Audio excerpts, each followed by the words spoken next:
Y empezaré contándote una pequeña fábula. Escucha esto. El murciélago es una criatura muy rara. Cuando extiende sus alas y vuela, se parece a un ave. Cuando la cierra, se esconde en su cubil y se parece a un ratón. ¿Cuántos de ustedes han visto un murciélago alguna vez? Amén. Refiere a alguien que en una antigüedad muy remota se desató una guerra entre las aves y los demás animales. El murciélago, que era muy cobarde, dile a que está a tu lado, no seas cobarde. El murciélago, que era muy cobarde, ideó un truco para evadir el tener que ir a la guerra, una excusa. Dile a que está a tu lado, no coloques excusa. Cuando se encontraba con las aves, abría sus alas y volaba y parecía un pájaro. Se confundía entre las demás. Y cuando se encontraba con los animales, las cerraba y se hacía parecer como uno de ellos. Pero un día lo inevitable sucedió. Dile que está a tu lado, una mentira no se puede mantener por mucho tiempo. Pero yo quiero que se lo digas de verdad. Una mentira no se puede mantener por mucho tiempo. Amén. Las aves pronto descubrieron que en realidad él no era un pájaro. Los animales a su vez decidieron que él no era uno de ellos. O sea, todos se vinieron en contra. Toda mentira cuando se descubre, ay papá, arrópate. Yo no sé, ahí dicen, trágame tierra porque no quiero estar aquí. Tremendo, ¿no? Tanto los unos como los otros arremetieron contra él. Y desde entonces el murciélago teme salir a la claridad. Y es por eso que hace sus correrías de noche. Tremenda fábula, ¿verdad? Desgraciadamente, iglesia, muchos cristianos viven una vida parecida a este animal. Lo tengo que decir, desgraciadamente muchos cristianos viven una vida parecida a este animal. Amén. Cuando deberían estar viviendo una vida de cristianos victoriosos, parecieran estar atrapados en la derrota. Se fueron los amén. Parte del problema es que algunos hemos caído en la trampa de ponernos una máscara. Algunos hemos caído en la trampa de colocar un velo. Amén. Algunos hemos caído en la trampa de querer disfrazarnos de buenos cristianos. Pero déjame decirte, Dios todavía habla. Dile al que está a tu lado, Dios habla, no te escondas. Dios lo conoce todo, mi hermano. De Él no nos podemos esconder. Con Él no hay excusa.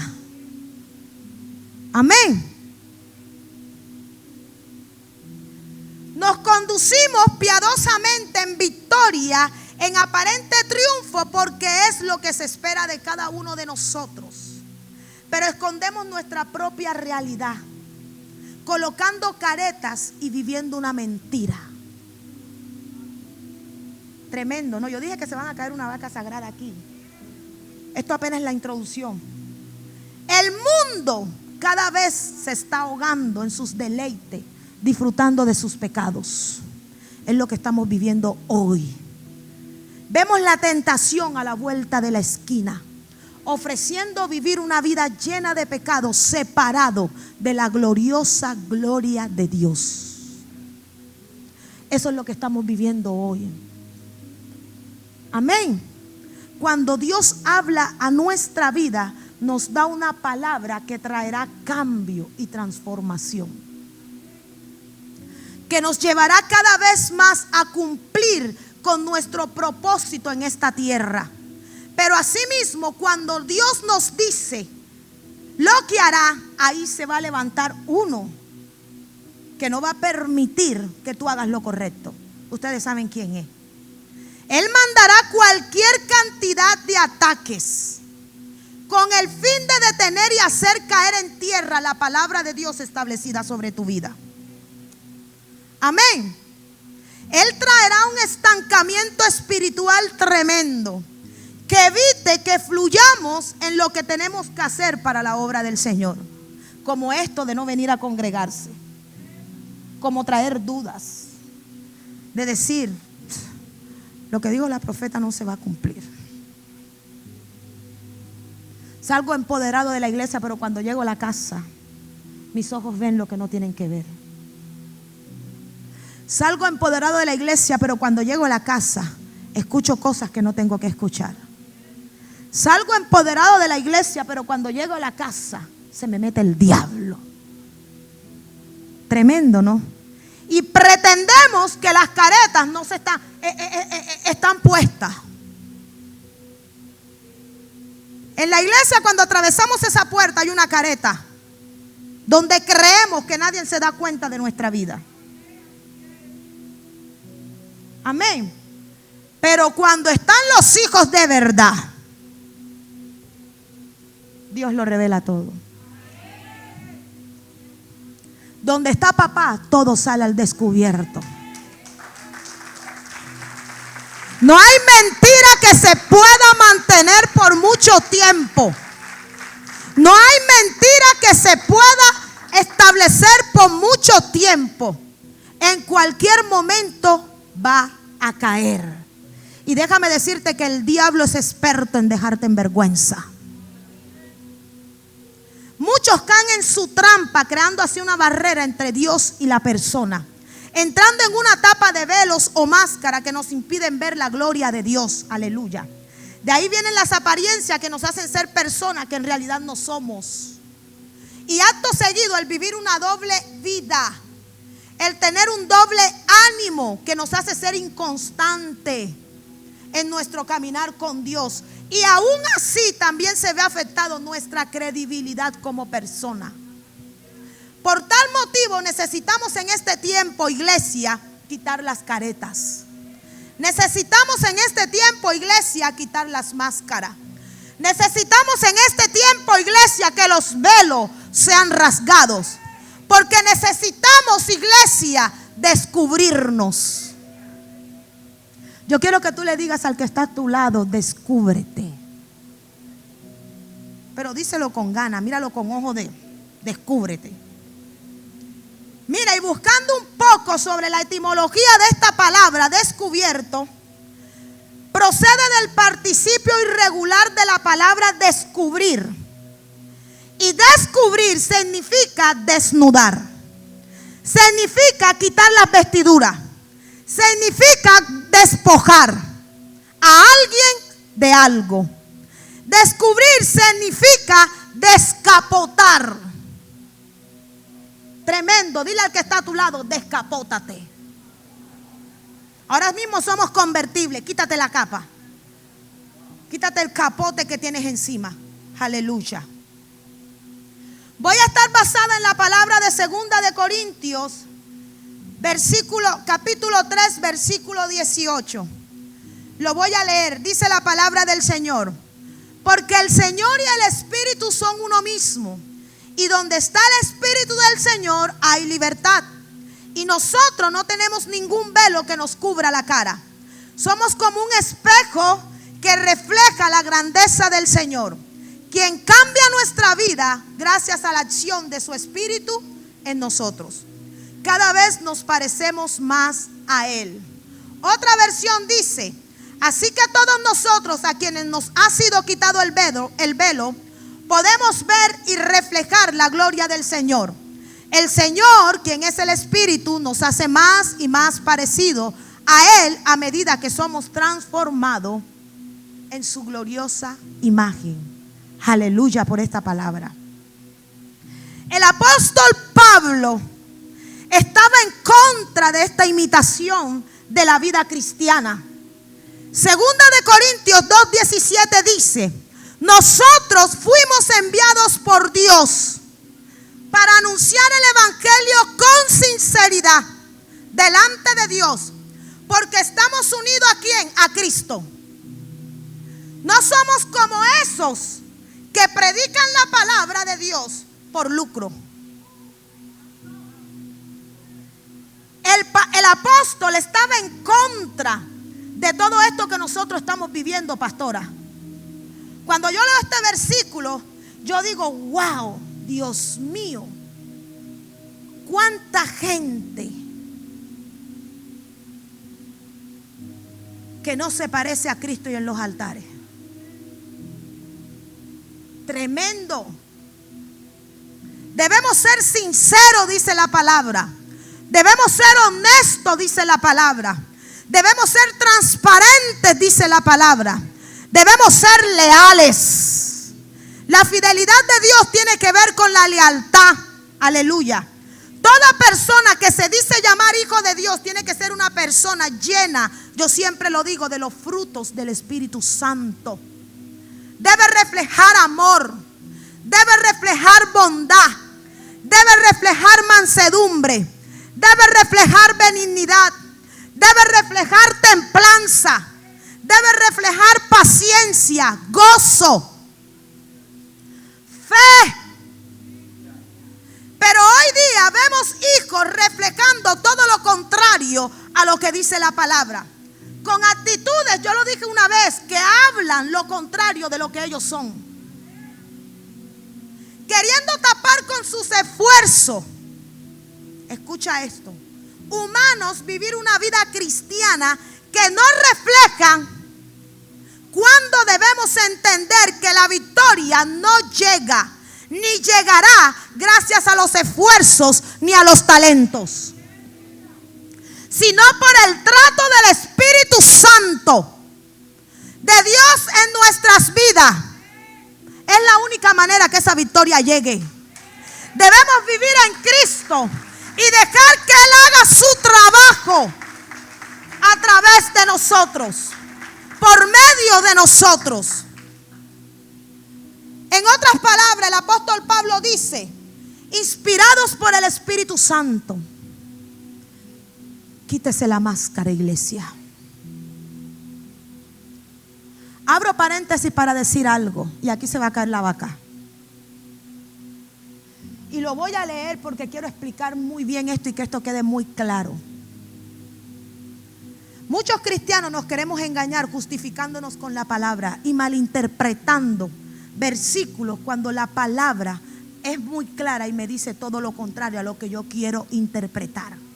La palabra es verdadera, como por ejemplo, el Señor me hablaba y me inquietó toda la semana con esto, sobre el aguijón en la carne. Voy a abrir un paréntesis para explicarles lo que es el aguijón en la carne, que no es como muchos cristianos lo quieren tomar. No es como muchos cristianos quieren justificarse con este aguijoncito. Amén. Muchos cristianos suelen decir, ay, pero mi aguijón, todos tenemos un aguijón. Ese es mi aguijón en la carne y con eso se justifica. El Señor me perfecciona en mis debilidades. Ojo. Este aguijón, investigando un poco, se le fue asignado a Pablo. Y dice en la segunda carta a los Corintios, en el capítulo 12, verso 7.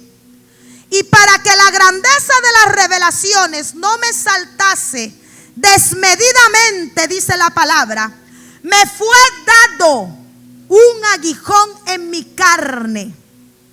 Sigue diciendo, un mensajero de Satanás que me abofetee para que no me enastezca sobremanera. Estudiando un poco, Pablo habla acerca de un aguijón, el cual le causaba mucha aflicción. Según este pasaje mencionado en 1 Corintios 2:3, en 2 Corintios 10 y en Gálatas 4:13, algunos afirmaban que este aguijón tenía que ver con una enfermedad que Pablo tenía. Decían que Pablo tenía una enfermedad en los ojos por causa de la revelación que él tuvo en Damasco cuando se encontró con Jesús. Dicen que sus ojos se encandilaron tanto que él quedó sufriendo de una enfermedad. Eso dicen algunos. Amén. Esta suposición se ha usado a menudo como un argumento contra la fe en la sanidad divina y también para tener base a resignarse a una enfermedad y a no luchar por ella. De aquí se basan. Pero analicemos algunos aspectos que niegan tales afirmaciones de que el aguijón es un pecado o que el aguijón es algo que me mueve.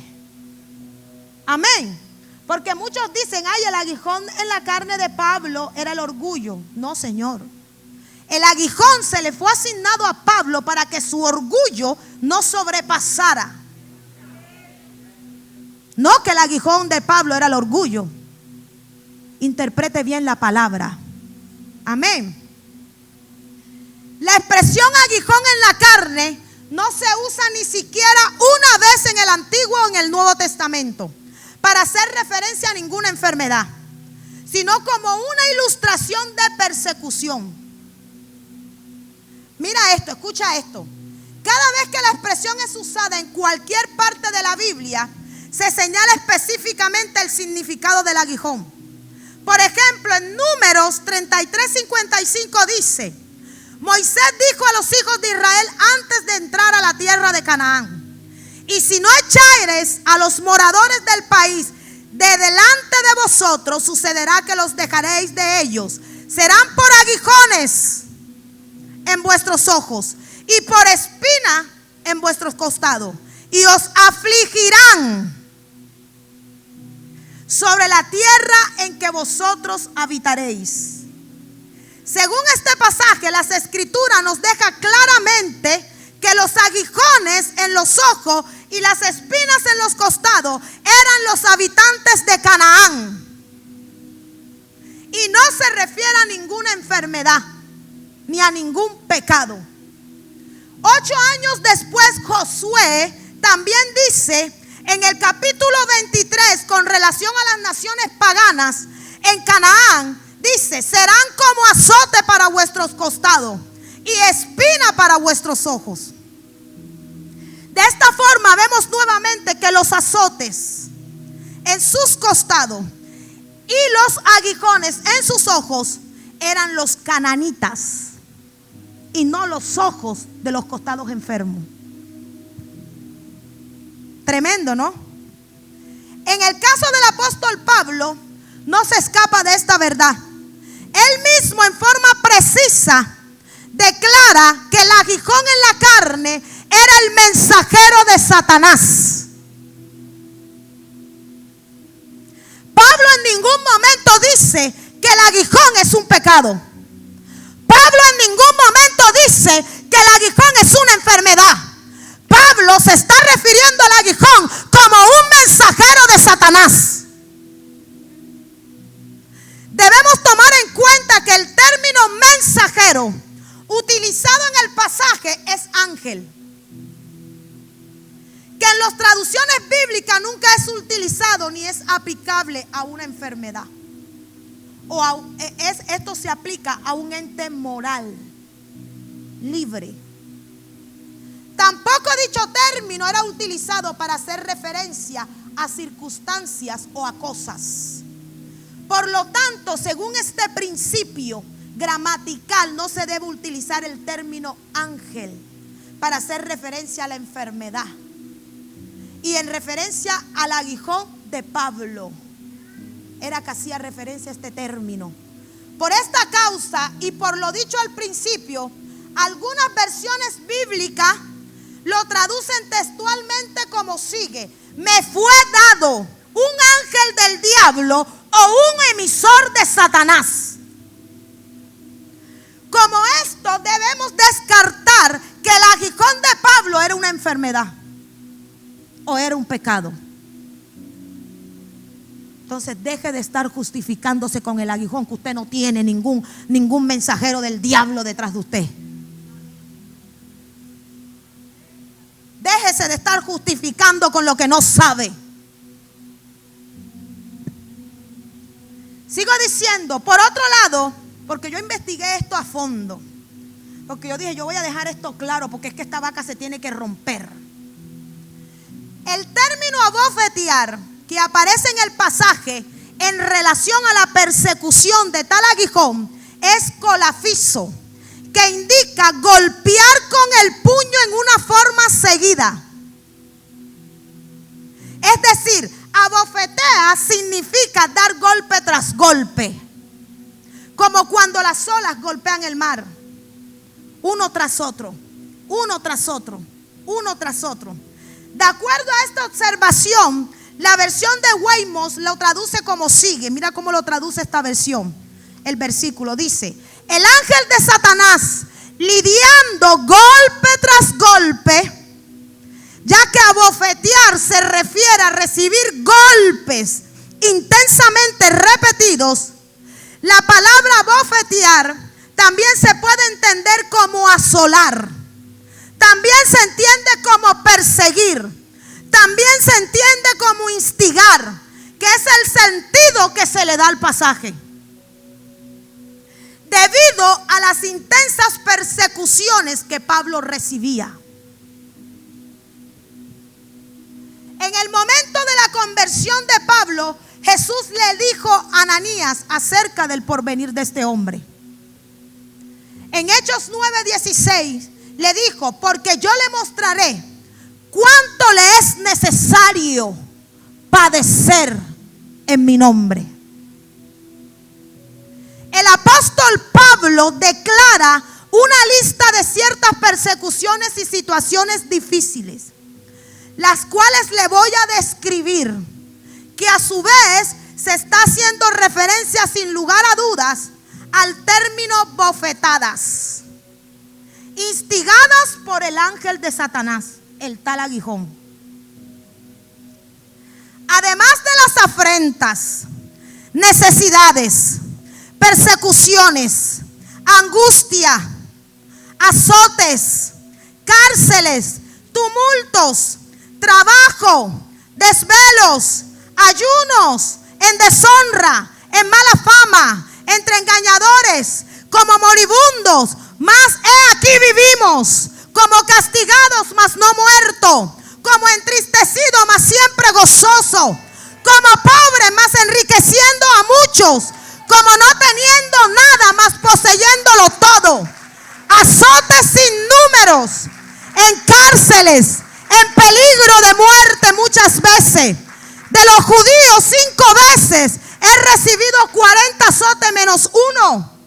3 veces he sido azotado con vara, 1 vez apedrado, 3 veces he sufrido naufragio, 1 día y 1 noche he estado como náufrago en alta mar, en camino de peligro muchas veces, en peligro de ríos, en peligro de ladrones, en peligro de los de mi nación, en peligro de los gentiles, en peligros en la ciudad, en peligros en el desierto, peligros en el mar, peligros entre falsos hermanos, en trabajos y en fatiga, en muchos desvelos y hambre, en sed, en muchos ayunos, en frío, en desnudez, despreciado, perseguido, difamado, hecho como la escoria del mundo, el desecho de todos hasta hoy lo he sido, decía Pablo. Pablo fue perseguido en Damasco, rechazado en Jerusalén, olvidado en Tarso, apedrado en Listra, azotado y atacado y preso en Efeso, expulsado en Tesalónica y en Berea, tomado como impostor en Atenas y en Corinto, aprisionado en Jerusalén, acusado en Cesarea, víctima de naufragio en el viaje a Roma, mordido por una serpiente en la isla de Malta, preso y decapitado en la capital de Roma, y en lo personal afirma traer el cuerpo de Cristo, la marca del Creador. Pablo, yo lo decía la semana pasada, Pablo fue endosado, recibió el sello del Espíritu Santo. Y ustedes dirán: pero pastora, ¿por qué un hombre que tenía el Espíritu tuvo que sufrir tanto? ¿Por qué este hombre que vivir todo lo que vivió. Y déjame decirte, iglesia, hay una sola explicación: por ser un escogido del Señor. Todo escogido debe padecer por Cristo. Todo escogido va a sufrir persecución, o sea, que se le va a ser asignado a Hasatán. Ese es el nombre del diablo, Hasatán. Se le va a ser asignado uno. Por eso el escogido se aparta. Por eso el escogido, dice la definición, es un distinguido. Distinguido entre todos. Por eso la palabra dice: muchos son los llamados, pero pocos los escogidos. Solo los escogidos resisten.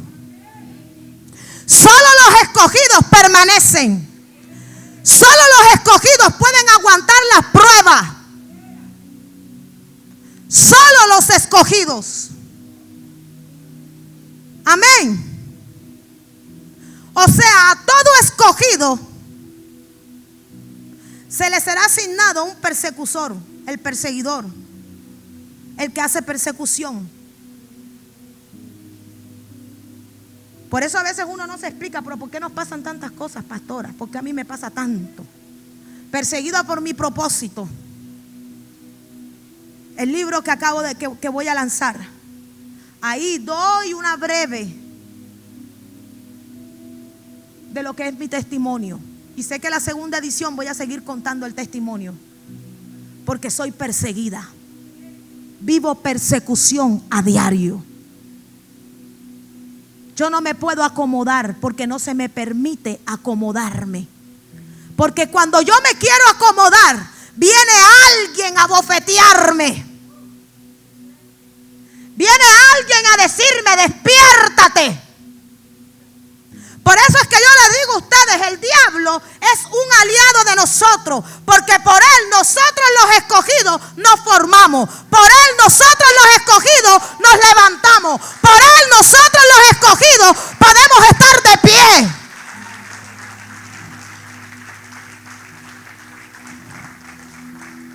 Amén.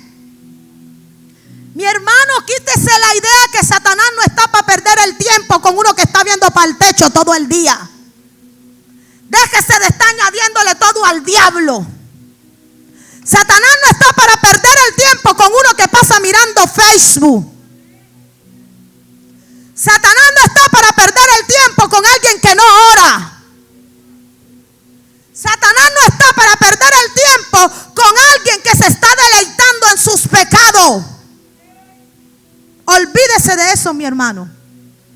Satanás pierde el tiempo con el que está de rodillas las 24 horas. Ahí es donde él pone su mirada y envía a sus mensajeros: vayan y ataquen.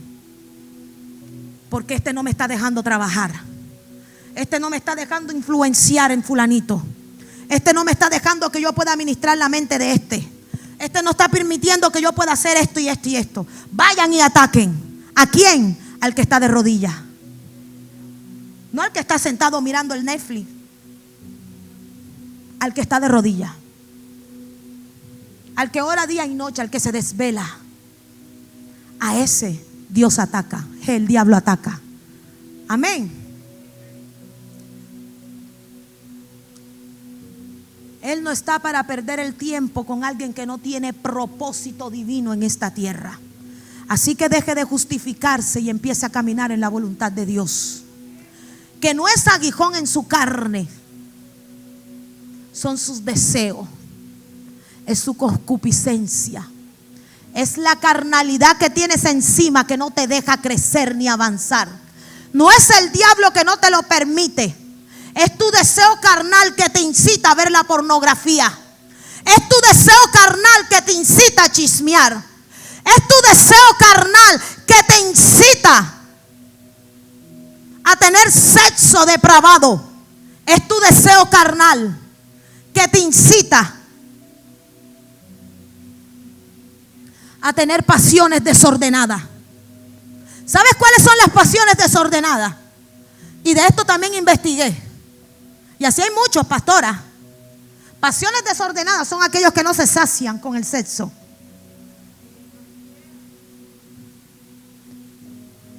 No, pero con mi esposa, olvídate, pasiones desordenadas. Porque si ya se juntaron una, quizás dos, no son ni 3, ni 4, ni 5 veces al día. Eso se llama pasiones desordenadas. Y eso es del diablo. No se sacian. En todo tiempo quieren sexo, sexo, sexo, sexo. Y no tienen más un pensamiento en su cabeza, solo sexo. Muchos cristianos están viviendo así, con esa careta. Queriendo hacer cosas depravadas que hacían en el mundo, quieren seguir haciéndolo acá. Y aún así quieren recibir de la bendición de Dios. Déjese de justificar y renuncie a su pecado, porque eso no lo va a dejar avanzar ni lo va a dejar crecer. El pecado destruye. El pecado separa familia. El pecado destruye, mata, condena. Eso es lo que hace el pecado, mi hermano. Así que tú decides cuál es el camino que tú quieres andar. Acuérdate cuando yo hablé de las zonas grises. Renuncia a las zonas grises. Esas que no te permiten ver lo que tienes que ver. Esas que están afectando tu vida espiritual. Renuncia a esas zonas grises. No podemos ignorar el poder del diablo o sobrevalorarlo. Son extremos peligrosos que nosotros debemos guardarnos. Ambas actitudes son dañinas para los creyentes. No podemos vivir como si Satanás no obre, pero tampoco como si él fuese quien tiene el control de todo. Y en ese sentido creo que la iglesia ha sobrevalorado el papel, la influencia y el poder de Satán. Le han dado más legalidad espiritual al diablo, al mundo de las tinieblas, que al poder del Espíritu Santo. Déjese de estar viendo tanto diablo, que usted no está viendo ningún diablo. Usted lo que está es endiablado. El diablo lo tiene usted adentro. Porque está dejando que se levante más lo carnal que lo espiritual. Está permitiendo que lo carnal gobierne más su vida que lo espiritual.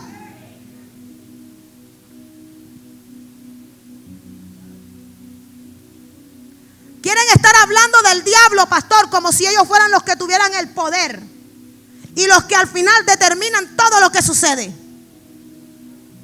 Yo por eso cuando alguien me viene a decir, no, pastora, que vi un diablo, yo, ¿qué diablo vas a estar viendo tú? ¿En qué se va a molestar el diablo? Dime tú qué estás haciendo las 24 horas del día. Ahí desarmo a la gente enseguida. ¿Tú crees que el diablo va a estar pendiente a ti? Si tú no le estás causando fresco a él. Si te pasas chismeando con la vecina. Vienes a hacer la comida corriendo porque ya viene el esposo de trabajar. Te pasas mirando el Instagram, el Facebook de todas las conocidas que tú tienes, mirándole las pintas. Los hombres, algunos viendo lo que no deben ver, viendo mujeres desnudas, pornografía, masturbándose. ¿Tú crees que el diablo va a estar pendiente de ti? El diablo se está satisfaciendo contigo porque está viendo que tú estás trabajando para él. Tú estás llevando a gente a enterrarse quizás más que tú. El diablo no se va a meter contigo, mi hermano. Olvídate. Es el diablo que tienes tú dentro que no te deja crecer.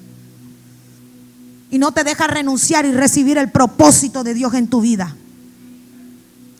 Quieren colocar al diablo como si él fuera el soberano y el espectador de todo. Pero gracias a Dios que la Biblia, eso no es lo que enseña. Las escrituras presentan a un Dios que crea. Presentan a un Dios que sustenta. A un Dios que gobierna su creación, que es soberano. Quien quita y pone reyes. Quien gobierna todos los asuntos, pequeños o grandes, quien mata y da vida, quien hiere y sana, quien da y aflige, quien quita, quien exalta. Ese es el Dios de la Biblia.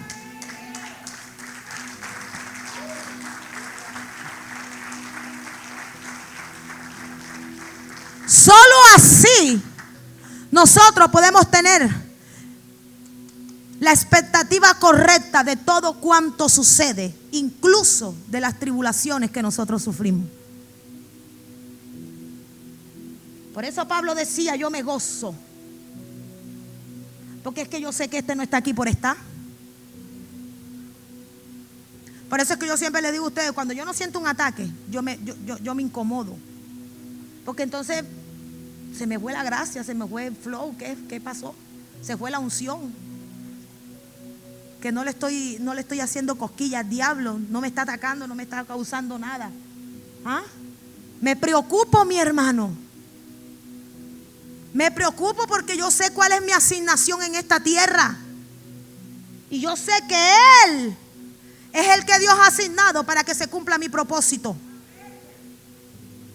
Amén. Cuando Dios es soberano sobre mi aflicción, entonces habrá esperanza. Cuando confiamos en un Dios que controla y ordena todo, entonces podremos interpretar el sufrimiento como un don y el aguijón como una bendición. Así tenemos que interpretar nosotros, los hijos de Dios, todas las tribulaciones que se nos presentan. Y al tal aguijón como una bendición de Dios. Deje de justificarse buscando excusas de sus deseos. Rechaza el pecado. Hay tanta gente dentro del cuerpo de Cristo engañada, viviendo una mentira. Y quieren enfrentarse a lo que son. No quieren enfrentarse a lo que son. Prefieren seguir viviendo tras una máscara. Prefieren seguir viviendo, pastor, tras una careta. Pero no quieren reconocer su concupiscencia. No quieren reconocer su pecado. No quieren reconocer su deseo. No quieren presentarse como un obrero. Bendito Dios, aprobado. Porque prefieren estar con una careta puesta. Voy a la iglesia, soy cristiano, pero llego a mi casa y me masturbo. Voy a la iglesia y soy cristiano, pero llego a mi casa y le robo el dinero a mi madre o a mi padre. Llego a la iglesia y soy cristiano, pero después que salgo de esa puerta me encuentro con la banda en la esquina.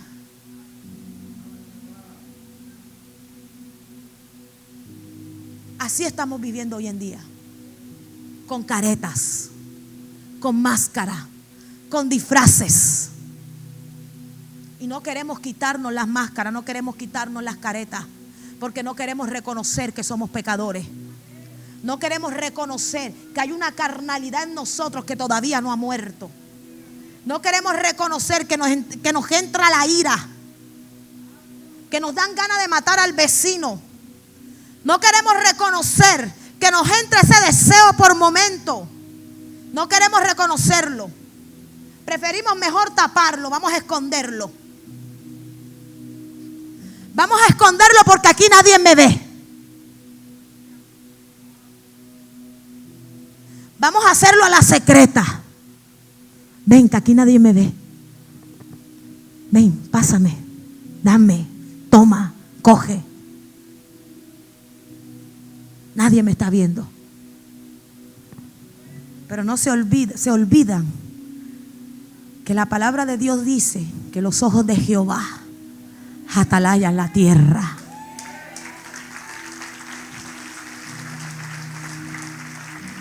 Se olvidan que hay un Dios en los cielos. Dice su palabra que sus ojos están sobre buenos y malos. Él lo observa todo. Él lo conoce todo. Él lo sabe todo. A Él tú no le puedes engañar. A Él tú no te le podrás resistir, porque Él es Dios. Él es Dios. Hermano, estamos viviendo una época, yo decía, donde el diablo está avergonzando a los que se dicen llamar hijos de Dios. El diablo está dejando en vergüenza a todo aquel que tiene caretas. El diablo se está encargando él mismo de que tú quedes en evidencia delante de todos. ¿Y qué mejor que quedar en evidencia delante de papá? De ir y refugiarte delante de su presencia y decirle y quebrantar tu corazón delante de él y decirle: Señor, quítame la careta. Señor, yo no puedo con este pecado porque no son mis fuerzas, son las tuyas. Ayúdame. Ayúdame a levantarme porque yo deseo levantarme. Yo deseo corregirme. Pero déjame decirte, mi hermano, esa oración tiene que salir del corazón. Esa oración tiene que salir del alma. Esa no puede ser una oración de la boca para afuera, porque Dios sabe cuando tú mientes. A algunos no les pasa nada porque es que lo están diciendo de la boca para afuera, pero no lo están sintiendo en el corazón. No tienen un arrepentimiento genuino. Por eso era que Jesús decía: generación de víboras, arrepiéntanse, le decía Jesús a los fariseos. Hipócritas. Solo Él podía llamar a la gente así. Y todos nos queremos justificar con un Dios bondadoso, con un Dios bueno, con un Dios de amor. Y sí, Él es un Dios de amor, Él es un Dios de bondad, Él es un Dios de misericordia. Pero Él es un Dios que detesta el pecado. Él es un Dios que aborrece el pecado. Él es un Dios que no permite injusticia. No se les olvide ese pequeño detalle de Dios: el que justifica. Hoy vemos iglesia, y ayer me sorprendí muchísimo cuando alguien me daba un testimonio de una iglesia que se está volviendo muy famosa aquí en Colombia, donde hay un pastor que está predicando cosas erróneas y confundiendo un pueblo, diciendo que Dios ama y que Dios es perdonador, que Dios da todo, que no necesita ser obediente para recibir. Oye, qué mentira del diablo. El tipo no pide ni diezmos ni ofrenda en su iglesia, y el tipo se ha hecho millonario en 3 años. ¿Sabes por qué? Porque sabe manipular. Porque te contempla tu pecado, te contempla tu deseo, tu pecado, te lo contempla. Y tú, como la gente quiere estar acomodada, y esas son las iglesias que le gusta a la gente. Las iglesias están así de llenas porque ahí te están contemplando y te están acariciando tu pecadito. Eso es lo que a la gente le gusta. Y cogen y vienen y traen los mejores diezmos para la iglesia, las mejores ofrendas para la iglesia. Tremendo, ¿no? Yo le decía a los pastores, definitivamente a la gente le gusta el mal. A la gente le gusta que le engañen, a la gente le gusta que lo manipulen. Las iglesias que hablan verdad, la mayoría están así. La gente no quiere llegar. Ay, esa pastora sí regaña. Hombre, yo no voy para allá porque esa pastora, ella se cree perfecta.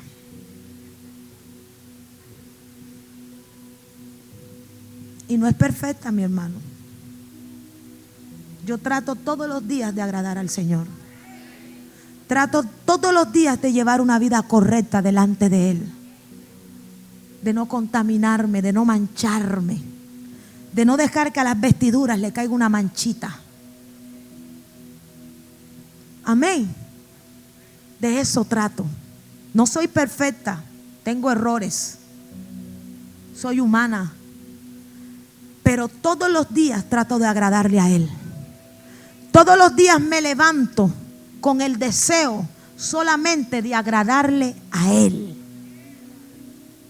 Y por eso trato de caminar bien todos los días. No que un día caminé y mañana me desordené, como hacen mucho.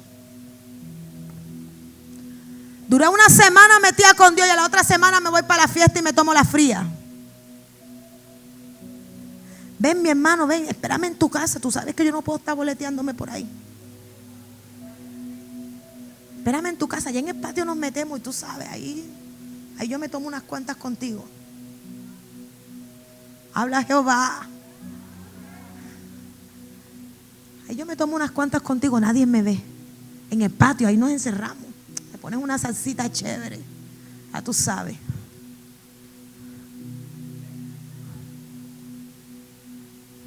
Se fueron los amén.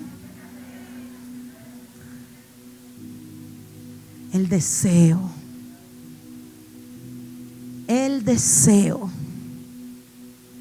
Mujeres viendo los Facebook y los Instagram y de pronto salen los hombres esos fortachones y se quedan con la foto.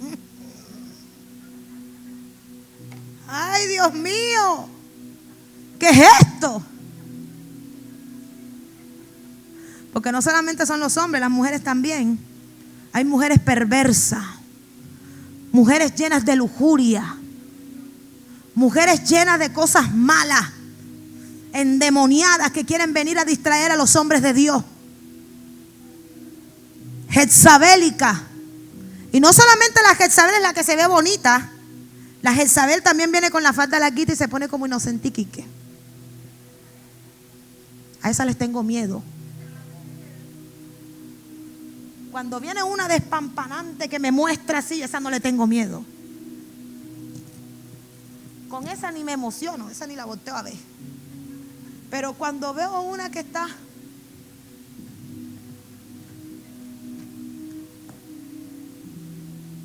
ay, tú sí eres. Ay, muchacha, pero cuidado, mija, que eso es pecado, ¿viste? Ojo.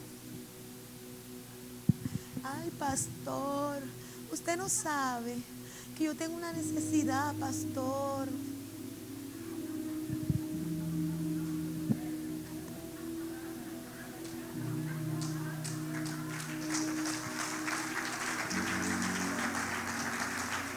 Esas son peligrosas, peligrosísimas. Tienen apariencia de piedad y son unas lobas. Lobas. Cuando yo veo esas y veo que están cerca del pastor, nada más me pongo así y le pongo la mirada a él.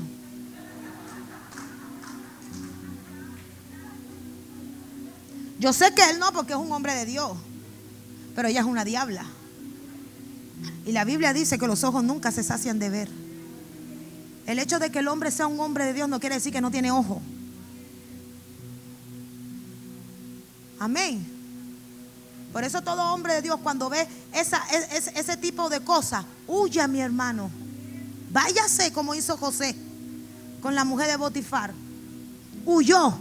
La mujer, yo me imagino esa faraona hermosa, radiante, despampanante, con ese cuerpazo y ¡pra! Se le quita todo. José salió corriendo. Salió corriendo, pero no, los hombres de hoy no salen corriendo, lady. Ellos se quedan contemplando. Dios mío, y esto era lo que tú me tenías aquí. Santo. Como una vez llegamos nosotros, esto no lo vayan a montar. Una vez llegamos nosotras a una iglesia, me acuerdo, mi madre y yo. Y viste cómo vestimos nosotras, todo con el flow ese bien chévere. Entramos a una iglesia, pastora, Ramaquenda la iglesia. Y cuando entramos estaba un predicador. Él estaba concentrado predicando, pero cuando ese hombre vio esas dos mujeres que venían de allá, algo como que se le metió encima. Y el tipo dice: ¡llama! Yo me quedé viendo a la pastora, a mi madre, y ella me miró. Yo me puse en un extremo y ella se puso en el otro extremo. El tipo no sabía para dónde mirar. Si mirar para allá o mirar para acá. El tipo se le confundió hasta el mensaje. La mente se le turbó. Tremendo, ¿no? Cuando hay deseos todavía en nuestra carne. que nos hace, a veces son tan evidentes que quedamos en vergüenza. Tenemos que renunciar a todas esas cosas y quedarnos a caras descubiertas delante del Señor. Tenemos que descubrirnos el rostro, despojarnos de todos esos pecados que nos están condenando cada día más, de todas esas cosas que no nos están permitiendo avanzar, crecer, que nuestras familias se puedan restaurar, que se puedan establecer en el propósito divino de Dios. Tenemos que arrancar todas esas cosas que están afectando nuestra vida espiritual. Dios tiene deseo de bendecirte. Dios tiene deseo de que tú te levantes. Dios tiene deseo de prosperarte. Pero todo depende de ti, mi hermano. La culpa no es de la iglesia. La culpa no es de la pastora Salomé. La culpa no es del pastor Roger, no es de la profeta. La culpa es tuya, que no quieres renunciar a tus pecados. No quieres renunciar a tus excusas. No quieres renunciar a tus deseos. La culpa, mi hermano, es solo tuya. No, pero es que a mí no se me cumple lo que dice la profeta. Es que no se te va a cumplir mientras tú estés en pecado. El orden divino no se altera. No se altera. Y el pecado altera el orden.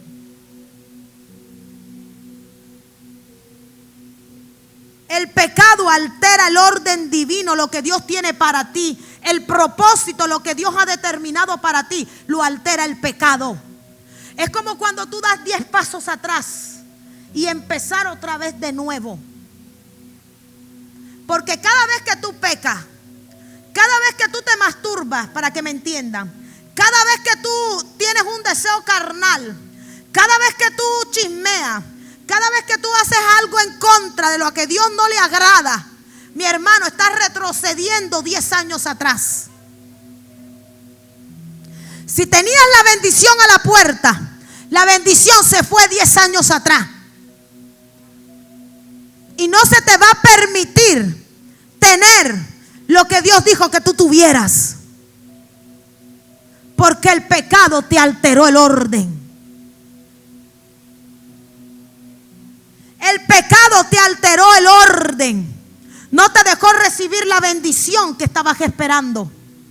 Se habló de cielos abiertos y que la gente iba a empezar a recibir, que este diciembre iba a ser diferente, pastora.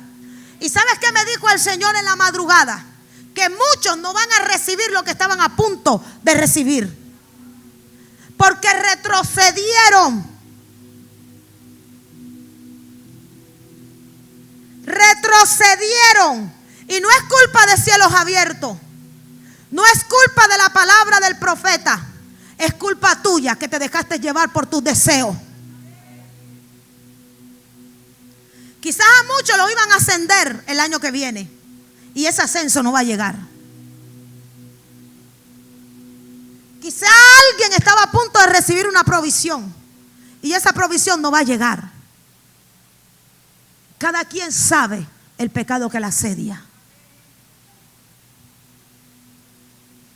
Y déjame decirte, iglesia, hay muchos que tienen careta. Yo no voy a llamar a nadie porque yo sé cuáles son las caretas, porque Dios me mostró. Y yo no voy a llamar por nombre a nadie. Yo solamente quiero que de tu corazón y de tu disposición tengas la facultad y te determines a recibir un cambio. Te determines realmente a ser diferente. A que no es lo que tú aparentas aquí. Así tal cual como soy aquí, soy allá afuera. Así tal cual como me ven aquí, soy en todos lados. Carta leída. Como decía Pablo, no tengo por qué ocultar nada. Carta leída. Nada me tiene por qué avergonzar. Por eso yo defiendo la verdad. Porque somos carta leída. No ocultamos nada. No hay nada que me pueda acusar. Por eso tengo la autoridad para declarar y desatar todo lo bueno sobre mí. para declarar y desatar todo lo bueno sobre los míos, porque soy carta leída. Pero muchos aquí no pueden levantar la mano y decir: soy carta leída, pastora. No lo pueden hacer, porque hay una careta que no está permitiendo que seas carta leída. No sigan viviendo su mentira. El Señor me decía: ¿cómo yo voy a provocar cambios? ¿Cómo yo voy a provocar una transformación si ellos mismos no me lo permiten? Generación de víboras, me decía el Señor. El Señor me decía: hay un trabajo que yo hago, pero hay un trabajo que tienen que hacer ustedes. Y si no se rasgan los velos, y si no se quitan la careta, me decía Dios, yo no puedo hacer nada. Recuerda, me decía el Espíritu Santo, que yo soy un caballero. Yo no entro donde no se me permite. Yo no habito donde no se me deja habitar.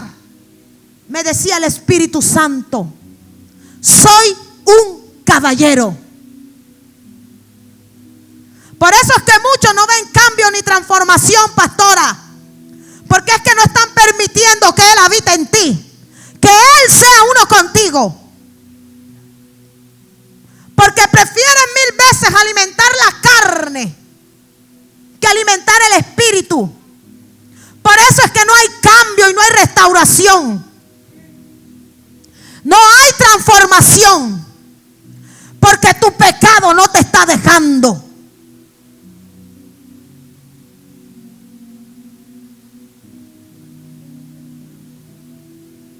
Es culpa de ustedes que no se quieren despojar, no se quieren descubrir, no se quieren descapotar, no se quieren quitar la máscara.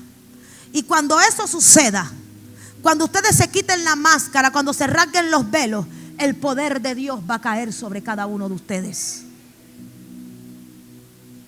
El poder de Dios va a caer sobre cada uno de ustedes, y Él va a empezar a trabajar. Entonces se cumplirá la palabra que yo califiqué cuando empecé el mensaje. Segunda de Corintios 3:18. Porque el Señor y el Espíritu son uno mismo, y donde está el Espíritu del Señor hay libertad. Y nosotros no tenemos ningún velo que nos cubra la cara. Somos como un espejo que refleja la grandeza del Señor, quien cambia nuestra vida, aleluya, gracias a la acción de su Espíritu en nosotros. Cada vez nos parecemos más a Él.